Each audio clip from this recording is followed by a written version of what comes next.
Yeah, I think that, any patient that truly, or, elderly individual or someone that has dementia, they can find some moments of clarity, right? They can find moments throughout the day that they have energy. And I think that Trump's team should not underestimate Joe Biden and his team's ability to whether they're going to jack him up on Mountain Dew or whatever it is. That, look, the State of the Union this year, he had a lot of energy for about an hour or an hour and a half. But it doesn't mean, what we're seeing is obviously throughout the day that he can't carry that level of energy. Okay, so what's so amazing about that, Willie, is that jacked up on Mountain Dew theory did not come from some guy they picked up off the street, right? That was like rolling dice against the side of a wall or something. I'm sitting there halfway through going, who is this guy? He is an elected member of Congress who is on the House Oversight Committee. Wow. And he is talking about people being jacked up on Mountain Dew, and they better be careful because, even old, elderly people can be good every once in a while. And hop up out of the coffin. They can just hop up and suddenly turn around, and suddenly you have the largest NATO alliance in world history, and you have the best jobs numbers in 50 years. That can happen too. They can take a swig of Mountain Dew one moment, the next moment the dollar could be at a 50-year high. Yeah. They can just, and on and on and on. And pass more legislation than any other president in modern history. Who knows? Maybe they accidentally snort some of that Mountain Dew up because they're so old it's coming out of their nose. And that gives them the inspiration. And they say to themselves, hey, I may be completely out of it, but I'm going to do something that none of the preceding 5 presidents of the United States did. I'm going to put together more bipartisan legislation than the president since LBJ. That's what I'm going to do. And lower the cost of diabetes medicine. Why not? Except I just woke up and did that. Willie, I mean, this is desperation. And like you say, this shows how nervous they are. This is not how somebody who's confident acts. I never heard Larry Bird talking about, hey, Magic Johnson's probably going to be jacked up on Mountain Dew. We're not going to be able to beat the Lakers because, no. Trump is, I can't believe I'm saying this. Trump is scared out of his mind. He's whining and whimpering because Joe Biden may just beat him really badly. I mean, I don't know. You tell me, why are they running so scared from Joe Biden, a guy who they've spent the last 8 years saying is out of his mind? First of all, I love a Mountain Dew, have for a very long time. It's a safe and legal way to keep yourself jacked up if you're studying for a test in college or something like that. It's fantastic. Yeah. I mean, it really is remarkable that this is the entire argument. We saw it. We're going to play more of it again. You heard a little of it from Speaker Johnson, sort of dabbling in it yesterday as well, saying, we're expecting Joe Biden to do well, is what they're saying to the public, and we need a reason why he did well, whether it's Mountain Dew or much worse, as President Trump and others have suggested, some kind of a drug that he might be on. They watched the State of the Union address. They were frankly surprised by how good he was, how energetic he was, how strong he was, and they needed some way to explain it away. So now here we are ahead of the debate. You have just, again, we talk about split screens a lot. You have the President of the United States at Camp David preparing for this debate, how to handle Donald Trump, how to talk through the issues and his accomplishments. And on the other side of it, Jonathan Lemire, you have a camp that is talking almost exclusively about cocaine, about Mountain Dew, and about how the debate moderators are on the side of the President of the United States. Again, that doesn't feel like a winning hand going into this. First of all, I'm rethinking my morning beverage choice here. If this was Mountain Dew, think about what I could do this morning. We'll switch that for tomorrow. Do the Dew. We'll switch that for tomorrow. You're right. We haven't seen President Biden in several days. We know he's been at Camp David with a couple of dozen aides, holding full-on mock debate rehearsals. Bob Bauer, his attorney, stepping in, playing the role of Donald Trump, hammering through the issues. Donald Trump, meanwhile, is floating conspiracy theories. Last night, appearing on Newsmax with being interviewed by his former campaign manager. And his team says, well, that's how Trump's preparing. He's doing these hostile interviews. including on Newsmax with his former campaign manager, who opened the interview by saying, I'm honored to say I'm going to be with Donald Trump in Atlanta at the debate tomorrow night. So there's that. And we should note Newsmax had to run a disclaimer saying they accept the results of the 2020 election, even though Donald Trump wouldn't say that because they don't want to get further sued. Billion-dollar lawsuits have a way of doing that. Billion-dollar lawsuits have a way of changing the chyron on the bottom of your screen. What you're seeing there, this is Corey Lewandowski saying how proud he is. He's going to be with Donald Trump in Atlanta tomorrow. But this is what we see, is that Trump is saying he's not preparing. We know he's talked to some aides, but he's not doing full-on rehearsals. But there does seem to be a real lack of confidence being put out here in the last minute by these Republicans. Why are they so scared? Who now are acknowledging, hey, Joe Biden's going to be really good at this. He clearly, because he's hopped up on some sort of substance, even if it's just an overly caffeinated beverage. And they're trying to lower expectations. And it seems like they're anticipating Trump to go out there tomorrow and repeat what he did in 2020, which was to get badly beaten by Joe Biden. So, guys, I mentioned House Speaker Mike Johnson talking about all of this yesterday. He sort of pushed aside the drugs, the harder stuff, but he stayed on the narrative. Look, there's a lot of things that are said in jest. Of course, no one expects that Joe Biden would be on cocaine, but they do ask questions, and I think they're objectively. I mean, I think it makes sense why people are asking, will he be on some sort of energy drinks or something? Okay, look, his energy levels, you can see, vary depending on what format he's in and what forum, and you know, we expect that he'll do what he did at the State of the Union. He had a lot of energy that night, so that's the Joe Biden I expect to see. The question is, can he stay for 90 minutes on that stage and go toe-to-toe with President Trump, who, as you know, goes to rallies and talks for 2 hours on end without any break and any notes. So it'll be a very interesting thing to see. Yeah. He does, and he wanders wildly about, and he says he's afraid World War II is going to start, and he says that Barack Obama is president of the United States, and he talks about sharks, and batteries. He talks about if I'm in a boat that has an electric motor, and by the way, we've been in one. You're okay, Donnie. Drip, yeah. Drip. So drip, showers, lather. Washing machines, So, he does stay there for about 90 minutes longer than he should. It doesn't go well. But Mike Johnson right there saying, well, maybe not cocaine, but maybe some BC powders and some RC cola. I mean, come on. Look, what's wrong with them? Look, obviously they kind of, overshot the runway on this old age thing, and it could end up biting them. Who knows what will happen? Anything can happen on the debate stage. But we now know Donald Trump. We have seen Donald Trump in all sorts of different challenging positions, including at press conferences, on the world stage, where he left a mess. Let's just put it there.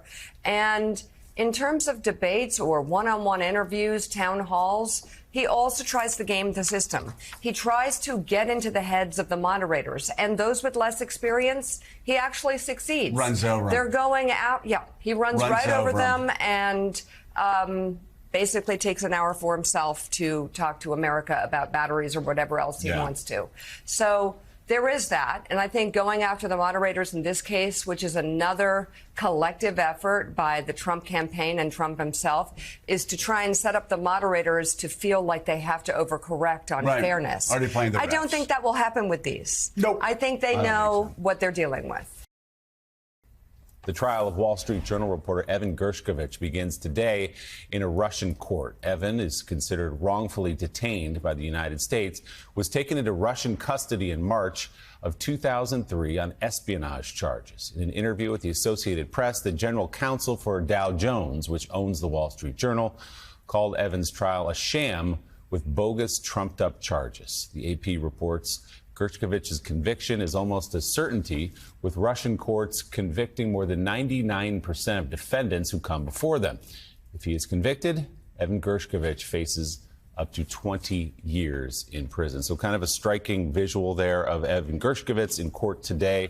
Jonathan Lemire with his head shaved, and now the trial begins, which, as I said, could lead to up to 20 years in prison. Yeah, head newly shaved there, remaining stoic in court as he has every other time we've caught a glimpse of him. He's even tried to reassure people who are there, witnesses watching him, trying to smile at them or not. But certainly this is, and the U.S. has deemed this a sham trial. They do not anticipate that he will get a fair shake there, and of course, in a Russian court.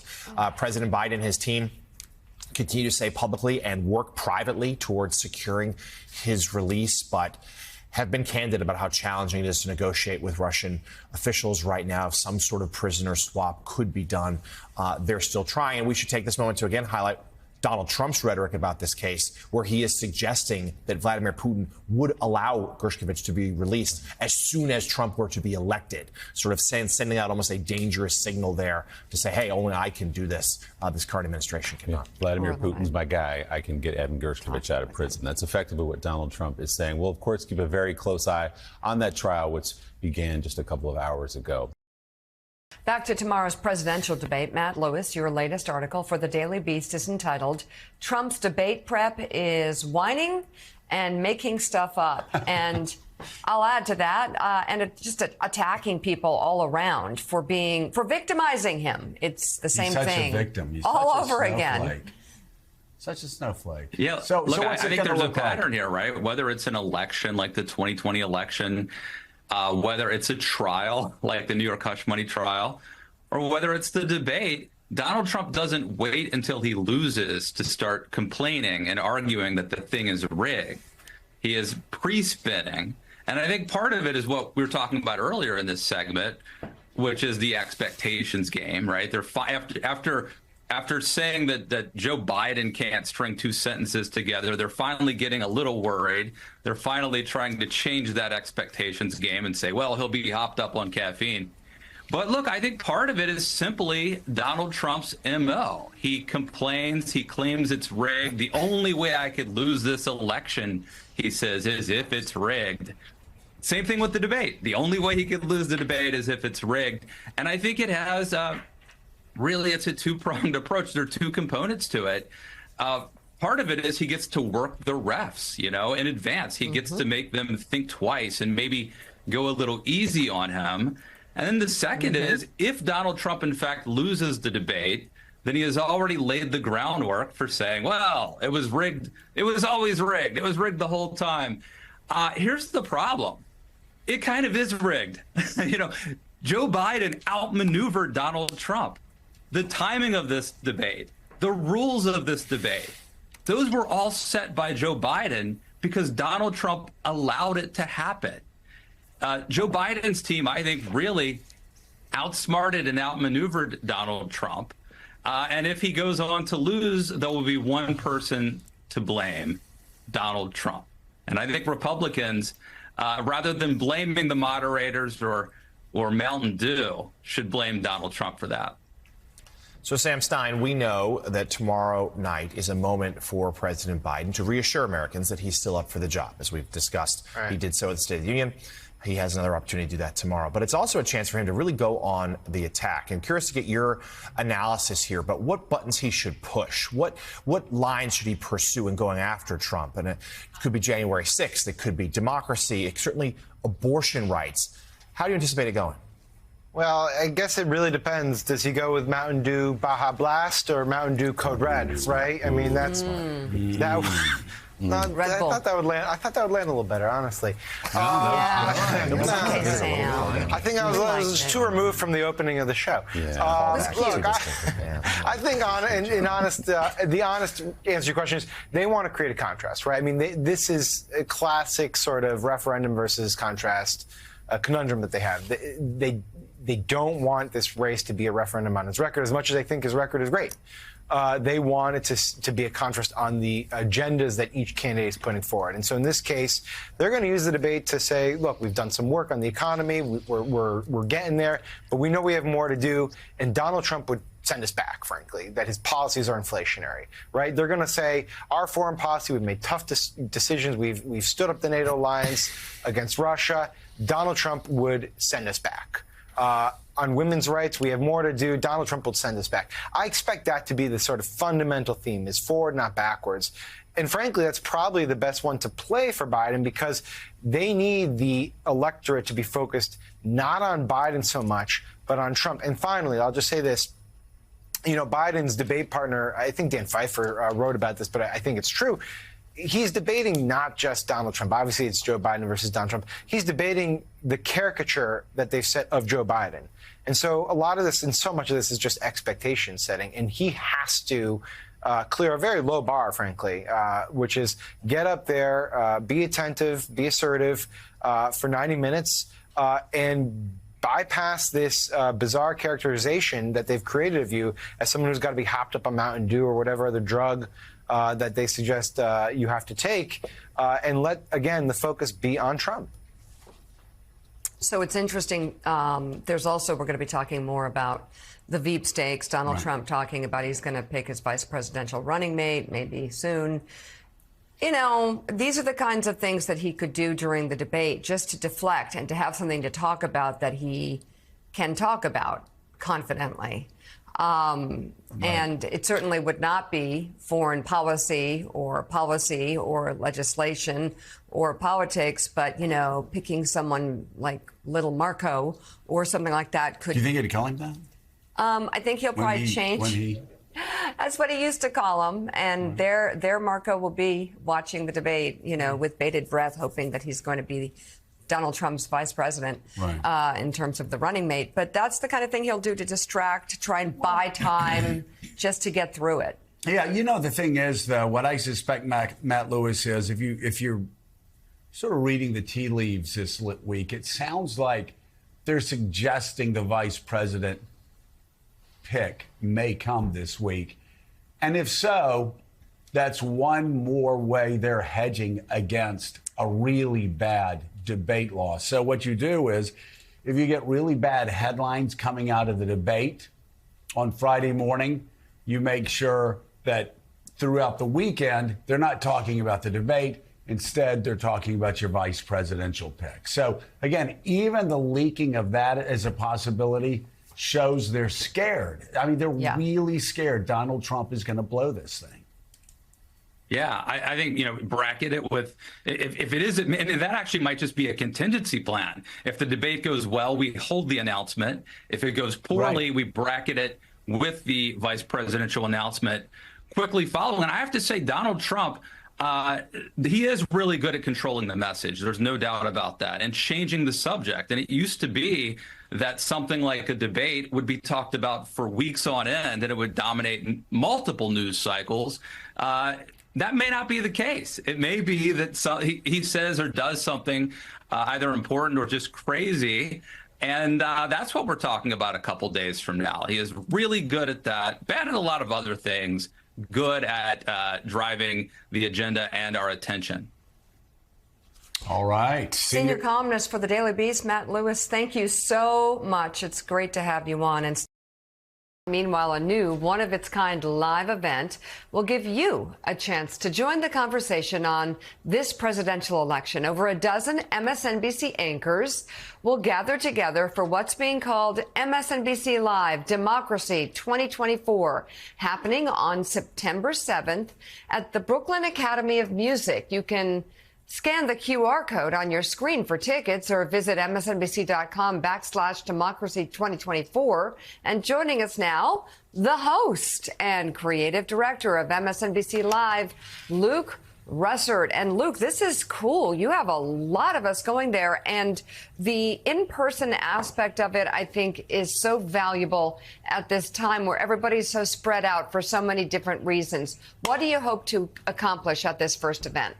Well, good morning, Mika, and thanks so much for having me. And this is something you know very well through your Know Your Worth series, the value of the hosts and contributors of MSNBC getting out into the field and interacting with our incredible viewers and audience. We're so blessed at this network to have an engaged and loyal following that likes to communicate their feelings, likes to stay engaged, stay involved. And we thought, hey, why not go out there, put everybody under one roof, and have a celebration of not only MSNBC and everything that we do, but celebrate the most important component of our family, and that is the viewers. So we're doing that September 7th in Brooklyn at the Brooklyn Academy of Music. We got 2 sessions. We have a dinner option. We're also going to show a very special film. But if you want to come see Steve Kornacki do his big board in person and learn about all the bells and whistles of that, you can do it. You can see Rachel Maddow. You can see Lawrence O'Donnell. You can see Joy Reid. I mean, you can see so many people, a lot of other contributors senators are going to be there. We have a lot of surprises. But I think more so than anything, we want to foster connection with our incredible viewers. And we really want to have these organic conversations and interactions that you can't necessarily do through a TV segment or you can't necessarily do through a TV screen. So that's the goal. Yeah. I think we'll definitely achieve it, and it's going to be wonderful. And it's cool to be in a place like MSNBC that wants to get into this space and start it out. It's a unique space, and we're excited to be trailblazers in it. It's a great space, and also you get a sense when you're meeting with people in real time what their questions are, what their concerns are. These are not like anonymous comments coming across Twitter. These are real conversations. What are some of the topics, especially given the gravity of this election? And some would say that democracy is at stake. What are some of the topics you're hoping to dig into? Well, democracy is obviously this large-scale topic, and it's a large umbrella where so many things fit underneath it. But when we bring up democracy, we think, okay, here's September 7th. We're roughly 2 months out from the most consequential presidential election of our lifetimes. That's always said. This time it's very true. We want to take the expertise that we have underneath our own umbrella at MSNBC and really dive into the issues that are most meaningful. So on the polling front, that's where someone like Steve Kornacki can come up with the latest numbers. And people like Alex Wagner and Andrea Mitchell and Katie Turk can break those down and give you in-depth analysis, the crosstabs. Where are the votes for President Biden? Where are the votes for former President Trump? How is that looking? Then in the evening session, I think it's really a sort of pulse of the country, where we are as a citizenry. What are the issues that are proving to be most meaningful, and how are the campaigns going to speak to them during the last 2 months of the election? And really, what is the pulse of the country? So I think we'll have a ton of experts in that space. One of the great things about MSNBC is that we have a diversity of opinions, and they will be there, and a diversity of ideology and background, and they will all be there, and they will be heard, and it will be an exciting night. So come on down to the Brooklyn Academy of Music, September 7th. You don't want to miss it. Host and creative director of MSNBC Live, Luke Russert, thank you very much. It's great to have you on the show as always. And President Biden's recent executive actions aimed at making illegal border crossers ineligible for asylum appear to be deterring some migrants from crossing the southern border. In the 3 weeks since those new actions went into effect, new figures released just this morning from Border Patrol show a reduction in the number of encounters at the southwest border, down 40% to just under 2,400 per day. Before the president's actions went into effect, encounters at the U.S.-Mexico border were averaging more than 4,000 each day. Joining us now, Homeland Security Secretary Alejandro Mayorkas. He'll be holding a news conference later this morning in Tucson, Arizona, about the ongoing southwest border enforcement efforts. And he joins us for a preview. So we see that there is definitely a decrease in these encounters. What's it taking to put this executive action into practice? What are the challenges that you all have confronted? And are you close to reaching the intended goal? Is it moving in the right direction fast enough?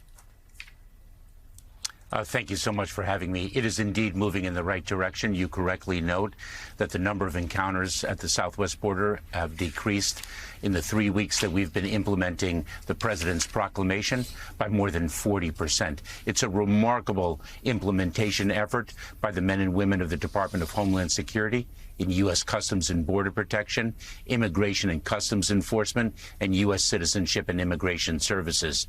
We are conducting more removal flights than ever before. We are moving people through the system, and those who do not qualify are being removed or returned more rapidly. It's a remarkable feat that our personnel have accomplished in just such a short period of time.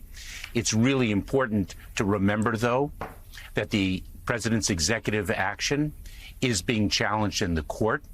We cannot fully, through executive action, resource the Department of Homeland Security like we need. And the Senate's bipartisan legislation would have provided a fulsome and enduring relief that executive actions cannot. We need Congress to act, and the failure of Congress to act, the president led and took action. Okay, and in this action, you say it's moving in the right direction. There are two issues here I want to ask you about. The first is NBC News reporting that the Department of Homeland Security has identified over 400 immigrants who have come to the U.S. from Central Asia and elsewhere as subjects of concern, and some even affiliated potentially with an ISIS-affiliated human smuggling network. That's number one. And then number two, reporting from NBC News that the administration is still releasing illegal crossers inside the U.S. to live while they pursue asylum claims, that it's not officially really working, and there's still a lot of folks coming through here the way they shouldn't. Well, if I may correct you in a number of regards. Number one, with respect to the people from Central Asia, we have no evidence that they are individuals plotting to harm the United States. That is inaccurate. It's very important to note that the safety and security of the American people are our highest priority. We screen and vet individuals at the time of encounter. If we learn of derogatory information, we take enforcement action. We are proceeding with extreme caution here in the service of the security and safety of the American people, number one. Number two, the number of individuals whom we've released into immigration enforcement proceedings subsequent to the president's proclamation has dropped significantly. But remember that our detention capacity, and this is not specific to our administration, this has been historic ever since the 90s when I was a federal prosecutor. Our detention capacity is not sufficient to meet the number of people we encounter, and therefore we have to release people into the United States when they are in immigration enforcement proceedings, and we put them on alternatives to detention when that is necessary from an enforcement perspective. And so we have a number of procedures to ensure the safety and security of the American people. Fundamentally, we're operating within a broken immigration system. We need Congress to fix it. Everyone agrees with that. It hasn't been fixed since 1996. Mr. Secretary, the flows of people across the border have caused the president a huge amount of political trouble. If this executive order has worked as well as you're saying it's worked this morning, why not just do it a year and a half ago and save the Democrats all the kind of pushback they've had on the border? Well, let's remember the chronology here. On day one of the president's administration, he presented Congress with a legislative proposal to fix our immigration system. Up until May of last year, Title 42, the public health order, was in place that prevented people from entering the United States, with some exceptions. It provided the government with the authority to expel people from the United States. Essentially, the border was closed. Everyone expected pandemonium to break out when Title 42 was lifted. It did not. The president went to Congress and requested supplemental funding, the funding that we in the Department of Homeland Security and other departments that administer the immigration system so desperately need. He went for that funding to Congress in August, did not receive it. He went again in October, did not receive it. We then went into very difficult but ultimately successful bipartisan negotiations for a legislative solution that would have delivered the fixes that our system have long needed. It would have provided the immigration system with the resources we have long needed. 1,500 Border Patrol and Office of Field Operations personnel, 1,200 Immigration and Customs Enforcement officers and agents, 4,300 asylum officers, more than 100 immigration judges. That was a bipartisan, practical solution that involved difficult compromises, but compromises that delivered success. Congress failed to act. The president has acted. Mr. Secretary, you just outlined some of the challenges the Republicans in Congress have presented to this administration. But talk to us a little bit about the latest and some of the battles you've had to face with some Republican-led states who are trying to take immigration matters into their own hands. Immigration is, as a matter of law, the exclusive province of the federal government. One compelling reason why that is so is that it has very significant foreign policy implications. I work with counterparts from countries in our region and around the world every day to address what is a global migration challenge. I worked with the foreign minister of Ecuador just 2 days ago as one example. And what is important is that if governors of states are concerned with what they have before them, then it is imperative and incumbent upon them to work with the federal government to address a challenge that not only our country is facing, but that countries throughout the region and throughout the world are facing. It is not acceptable. It is not good government for one governor to take unilateral action and deliberately not communicate, coordinate with the federal government on what is a federal government responsibility. All right. Homeland Security Secretary Alejandro Mayorkas, thank you very much for coming on the show this morning. We appreciate it. Thank you for having me. Thank you. Historic announcement yesterday from the U.S. Surgeon General declaring for the first time in American history that firearm violence is a public health crisis. The announcement was accompanied by a 40-page report detailing the severity of the issue and the policies that could be enacted to save lives. Those recommendations include banning automatic rifles, implemented universal background checks, restricting gun use in public spaces, and penalizing those who fail to safely store their firearms. And U.S. Surgeon General Dr. Vivek Murthy joins us now. Thank you very much for coming on this morning for this announcement. So we would agree there is an epidemic. There's a mass shooting several times a week in America. How does putting the official label of public health crisis on this issue bring us closer to these goals, actually? Well, Mika, for a long time, this issue has been politicized and polarized, but I think it's time for us to change how we look at it. Instead of looking at it as a political issue, to recognize it for what it is, which is a public health issue. And the power of doing that is several-fold. First, when our office historically has identified an issue as a public health issue, that has typically made it a more urgent priority for the country, but it's also opened up the door for us to take a public health approach to that issue. This is what we did with smoking more than half a century ago, when my predecessor, Luther Terry, identified smoking as an important public health issue and a threat to the health of America. That helped mobilize a series of initiatives in communities, in schools, among parents, among lawmakers. It ultimately brought smoking rates down from 42% in 1964 to less than 12% where they are today. So that's the approach we have to take here. And what's really important, Mika, for people to understand also is that gun violence is not an issue that just affects a small number of people. The ripple effects of gun violence have impacted millions of people across America. There are nearly 50,000 lives we lose each year to gun violence. There are millions more in terms of people who are shot and injured and who survive, people who witness these incidents, family members who lose loved ones, and many more who watch and hear about gun violence every day, including our kids. That has led to 6 out of 10 Americans now fearing that they'll lose a loved one to violence, and more than half of our kids worrying about shootings in their schools.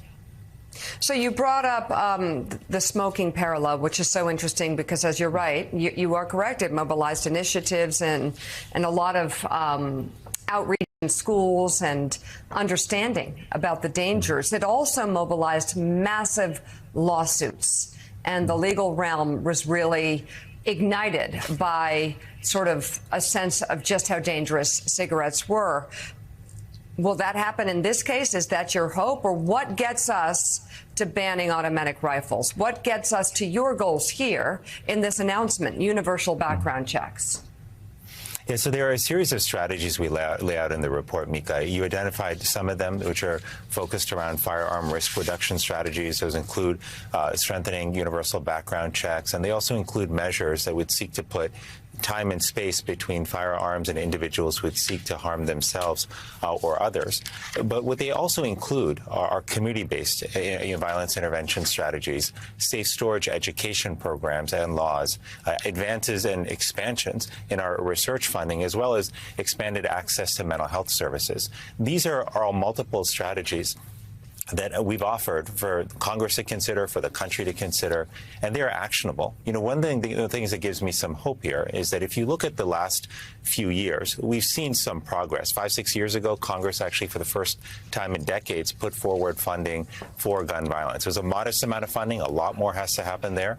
But they also, for 2 years ago, passed the Bipartisan Safer Communities Act, which is the first federal legislation to address gun violence in 30 years.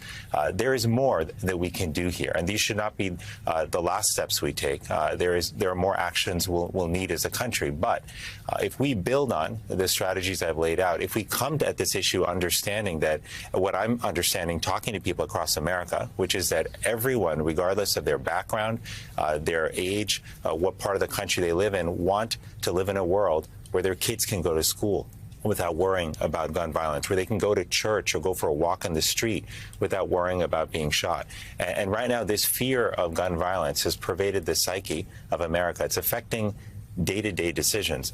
Mika, I have to just tell you about a grandmother I spoke to not long ago who told me that her grandchild is scared to wear light-up shoes, you know, the shoes that flash when you take a step, because he doesn't want to be a target for a shooter if there's an active shooting incident in his school. Another mother I spoke to the other day who was tragically in a mass shooting incident and had to run from a shooter. She now doesn't wear flip-flops when she goes outside because on that day she happened to be in flip-flops and found it was hard to run. And she doesn't want to be in that situation again. You start to see how this is affecting day-to-day decisions, and it doesn't have to be this way. If we understand this as a country, come at this as an issue that affects all of us as a public health concern, I really do believe that we can make progress in saving lives and reducing the mental health toll of gun violence. Dr. Murty, good morning. It is true that young people now think about things you and I never had to think about growing up in terms of safety at school and public places. It crosses their minds. They go through those drills. This announcement is drawing applause from gun safety advocates, from the American Medical Association. No one could argue that we have a crisis in front of us. It's right there in the data. I think what some people are saying is this is nice, but without the policy side of it, it's kind of symbolic. So how do you take this from where it is right now and push it forward so that there's real change in this country, not to control guns, but to protect people's lives? Yeah, and here I fundamentally believe that we can respect people's rights and also protect people, create a safer world for them, and that's what we've got to do here in America. What my hope is that this advisory will serve as a foundation for a series of changes that we can make. There are a number of policy changes here for Congress to consider, but think about what happened again with the 1964 tobacco report. That was a foundation for policy change, as well as for a series of other programmatic and educational changes that we made across the country.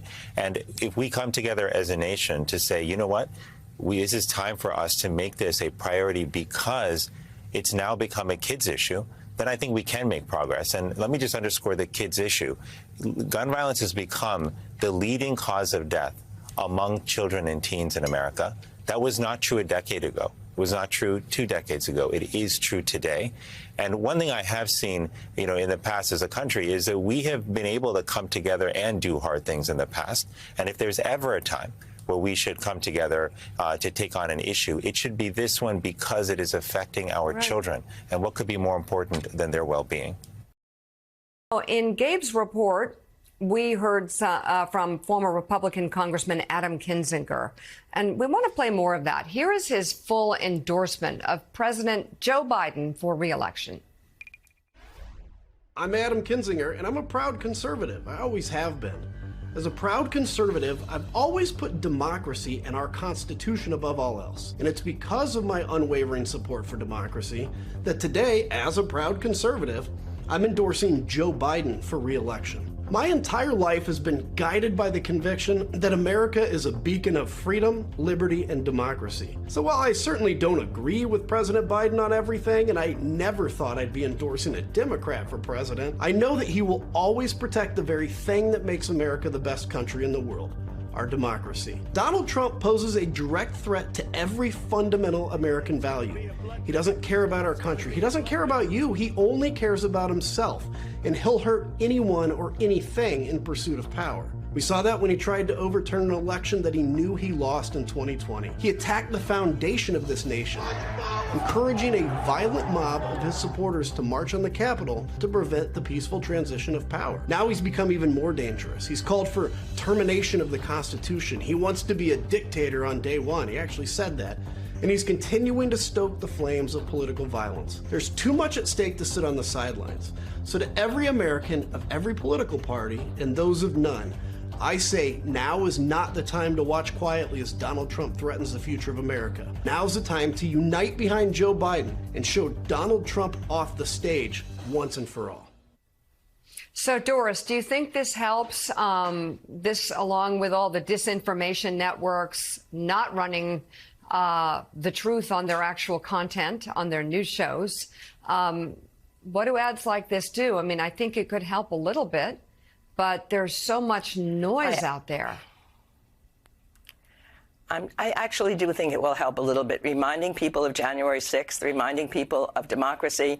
And the timing of this ad, I think, is very important, just as it may well be that President Trump, former President Trump, will figure out the vice presidential choice if he wants to take attention away from the debate. This timing is really good. You know, I think the important thing is there's not going to be an audience in this debate, so that Trump's capacity to get that audience going, that gives him the contagion back, that gives him the energy back. That rule will help. I think the fact that he can't interrupt will mean that the distractions that he usually uses, as you rightly say, he's been using for years, can't be used. In a certain way, they've gone back to what the rules were in 1960. There was no audience. They spoke to the cameras.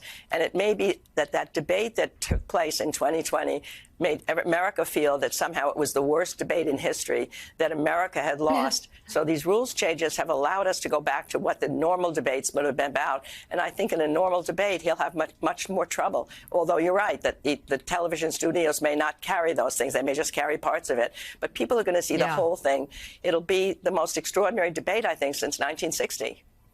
We just have to know what's going to happen soon. I wish I were the historian looking back at it right now and I could tell you what it was all going to be about, and the anxiety that the country is feeling. You know, the candidates are usually so anxious. Now the whole country is anxious. It's a different situation than it was when they would wake up in the morning and they were wondering, what's going to happen tonight? We're all wondering the same thing about what's going to happen Thursday night. Absolutely. Pulitzer Prize-winning author and presidential historian Doris Kearns Goodwin, thank you so much. And her latest book, entitled An Unfinished Love Story, A Personal History of the 1960s, is on sale now. You've got to get it. It's amazing. On May 16th, as you highlight, Russia launched a satellite into low Earth orbit that we assess is likely a counter space weapon, presumably capable of attacking other satellites in low Earth orbit. Russia deployed this new counter space weapon into the same orbit as a U.S. government satellite, and will continue to balance the need to protect our interests in space with our desire to preserve a stable and sustainable space environment. Does it pose a threat to that government satellite, the U.S. government satellite right now? Well, it's a counter space weapon in the same orbit as a U.S. government satellite. So. Pentagon Press Secretary and Air Force Major General Pat Ryder last month announcing Russia launched what United States intel officials believe to be a counter space weapon into the same orbit as a U.S. government satellite. Russia denies the allegation, calling it, quote, fake news. Joining us now, Republican Congressman Mike Turner of Ohio, serves as chair of the House Intelligence Committee. Last week, he called on the White House to declassify intel on Russia's nuclear anti-satellite program. Mr. Chairman, thanks for being with us this morning. So what more can you tell us? The Pentagon clearly has now gone out publicly a month ago and said this thing is up there in space. What more do we know about it and its capabilities? Well, there isn't. I do want to make a distinction. What they were talking about up in space is an anti-satellite weapon that does not have nuclear capability. And then they've also disclosed that Russia is developing a nuclear-capable anti-satellite weapon. What we're pushing the administration to do is to continue to declassify the information on the nuclear anti-satellite weapon system. Dr. Plum at the Department of Defense had indicated that if this weapon was detonated in low Earth orbit in space, it would wipe out every satellite in low Earth orbit, which of course would cripple Western communications, finances, our military capabilities, and that it would make low Earth orbit uninhabitable for other satellites for up to a year, totally crippling and disabling our ability to utilize space. The administration has not been clear as to when this could launch, what its capabilities are in its development.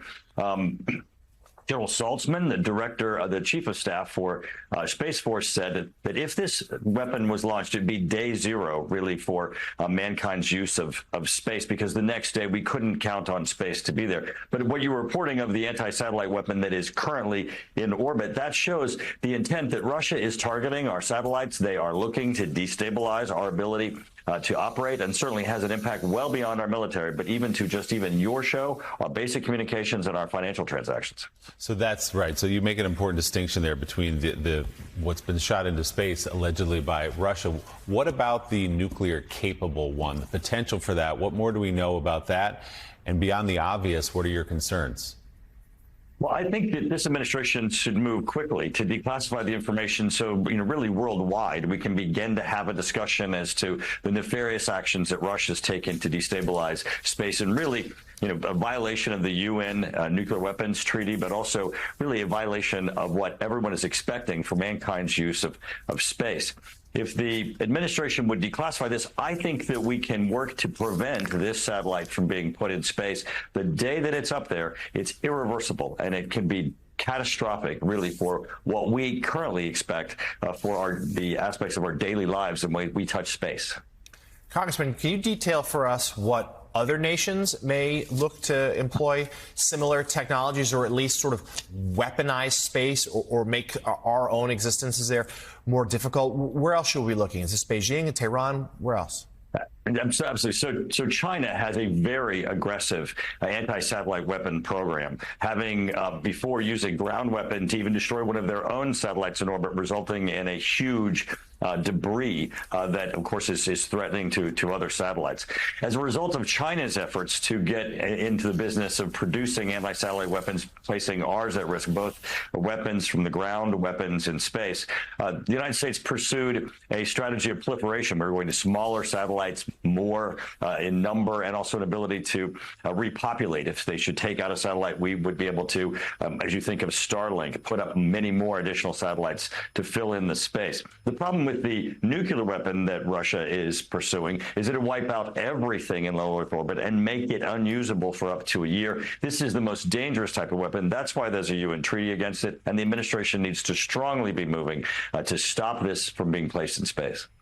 Chairman, can I ask you about a slightly different subject? I've just come back from France, and there was concern there that that the Olympics may be under some kind of terrorist threat. I mean, that's perhaps understandable, but specifically because people are starting to see a reconstitution of ISIS forces in Syria, and they are now deemed more of a global threat. What are you seeing on the ISIS front, and how concerned are you about the Olympics? Well, I think we're always, as you just noted, we're always concerned about the Olympics because, of course, it's a high-profile international event where many people are coming from across the globe, and I think it's certainly on the wish list of terrorist groups and organizations. What we're seeing in ISIS in both Syria, Iraq, and certainly Afghanistan as a result of our haphazard exit is a resurgence of ISIS, al-Qaeda type influenced groups, even as you have reported, ISIS groups looking to bring people into the United States. We've got Director Wray of the FBI openly saying that there are individuals in our country who have ISIS affiliations, who pose a threat, who've come across the southern border.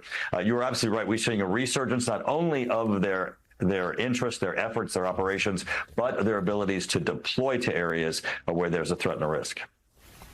Mr. Chairman, House Speaker Mike Johnson, as you know, recently announced his picks for 2 open spots on the Intel Committee. Congressman Scott Perry of Pennsylvania, Ronnie Jackson of Texas were named there. Jackson, of course, the former White House physician under Presidents Barack Obama and Donald Trump. In 2022, he was demoted from position of retired rear admiral to retired captain by the Navy after a Defense Department Inspector General report found issues of inappropriate conduct when he was the top White House physician. Congressman Perry, meanwhile, former head of the House Freedom Caucus, played a role in Trump's efforts to overturn the 2020 election. According to witnesses who testified before the House January 6 panel, the FBI seized Perry's phone in 2022 as part of the Justice Department's investigation into the effort to reverse the election results. So as you know, Mr. Chairman, it's not just Democrats. It's not a partisan issue. There are Republicans who quietly and some a little bit louder expressed concern about these 2 men having access to all of the intelligence you get on your committee. Do you have concerns? Both the individuals have military background and experience, and neither of them have ever had any reported incident of misusing classified information. They have committed themselves to the rules of our committee. But I think what's important here is Speaker Johnson, after the controversy had arisen, worked diligently with them and with members of our committee, and even getting in touch with Jim Himes, my Democrat ranking member, to ensure that they commit themselves to continuing our culture in the committee. In addition to having responsibility for, as you just said, classified material of some of the most important secrets of our country, we're also working on the national security issues of our country. And so their dedication to that requires that we have a bipartisan culture, bipartisan working groups. And the Speaker has said that he will enforce our rules with both of them, and they've made a commitment that they will abide by those rules. And as you know, Mr. Chairman, both of these men have expressed concerns about intelligence agencies in general, perhaps spying on Americans, working as part of the deep state, as they call it, against Donald Trump. Does that kind of rhetoric concern you now that they're on your committee? Well, I think on our committee, we are always concerned about members making statements that might compromise their ability to do the work that we have. But I think that, from the point that they have joined our committee forward, I think they're going to be pretty much focused on national security issues, and we look forward to them being productive members of the committee. They certainly have an opportunity to do so. Chairman of the House Intelligence Committee, Congressman Mike Turner. Mr. Chairman, thanks for your time this morning. We appreciate it. Hey there, MSNBC fans. I'm Luke Russert, and be sure to join me, Rachel Maddow, Jen Psaki, Lawrence O'Donnell, Steve Kornacki, Joy Reid, and many more September 7th in Brooklyn, MSNBC Live Democracy 2024. Click on the link for ticket information. We will see you there.